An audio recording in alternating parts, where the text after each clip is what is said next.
नमस्कार, मैं उत्कर्ष और आप देख रहे हैं नवभारत टाइम्स ऑनलाइन। किस 3 लेटर का वह शब्द जिसे शब्दों में बयां कर पाना मुश्किल है, जिसका एहसास मात्र ही आपको आपके और आपके पार्टनर के और करीब लाता है। 6 जुलाई के दिन अंतर्राष्ट्रीय किस डे भी मनाया जाता है, जिसे समझाने के लिए एक पूरी किताब लिख दी गई हो। क्या उस किस पर एक बीमारी के चलते बैन लग गया था? जी हाँ, ये सच है। 16 जुलाई 1439 इतिहास की वो तारीख जब प्लेग ने पूरे इंग्लैंड और यूरोप को अपने चपेट में ले लिया था।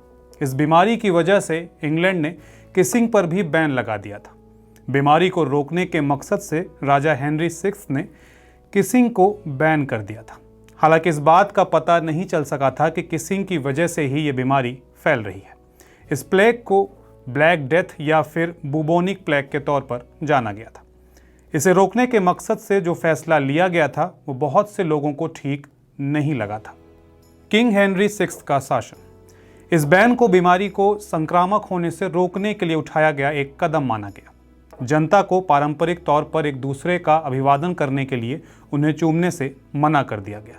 ब्लैक डेथ यूरोप में सन 1438 से 1439 के बीच फैला था। इस दौर में यूरोप में किस करके एक दूसरे का अभिवादन करने की परंपरा काफ़ी कॉमन थी। यह परंपरा वैसे आज भी कैथोलिक परंपरा का हिस्सा है। चर्च के पैरिशियन अक्सर मिलने पर एक दूसरे को चूमते थे या नौकर मालिक की अंगूठी को चूमते थे। पुरुष पुरुषों और महिलाओं को चूमते थे। हेनरी 6 से जब कभी उनके योद्धा या फिर शाही नौकर मिलते तो उन्हें अभिवादन करने के लिए किस करते। माना जाता है कि राजा को बीमार पड़ने से बचाने के लिए यह फैसला लिया गया था। आज ये माना जाता है कि किस करते समय उत्पन्न होने वाला सलाइवा कीटाणु ट्रांसमिट हो सकते हैं, जबकि मध्य युग में लोगों को इस बात की जानकारी नहीं थी। ऐसे में बीमारी से बचाव के लिए कदम उठाया गया और ये तरीका सही साबित हुआ था।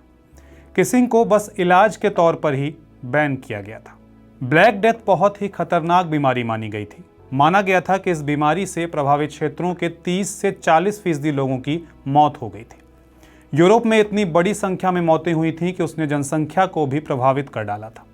किसानों की कमी की वजह से काफ़ी परेशानियां आईं, तो कई कस्बों और गांवों को पूरी तरह से अलग करने की मांग भी की गई थी। इस बीमारी को खत्म करने में पूरे 200 साल लगेंगे, ऐसा अनुमान उस समय लगाया गया था। सन 1347 में पहली बार प्लेग गोल्डन होर्डे के काला सागर क्षेत्रों से माल ट्रांसपोर्ट करने वाले व्यापारिक जहाज़ों के जरिए ये बीमारी भूमध्य सागर पर पहुंची थी। धीरे धीरे यह महामारी पूरे यूरोप, मध्य पूर्व और उत्तरी अफ्रीका में फैल गई, जिसके चलते 60% की आबादी की मौत हो गई। प्लेग की पहली लहर 500 साल की महामारी में फैली, जिसे दूसरी प्लेग महामारी के रूप में जाना जाता है, जो 19वीं शताब्दी की शुरुआत तक रही।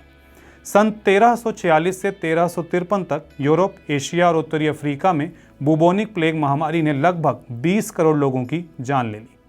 तो आज की वीडियो में बस इतना ही। देश दुनिया की बाकी खबरों के लिए बने रहिए नवभारत टाइम्स ऑनलाइन के साथ।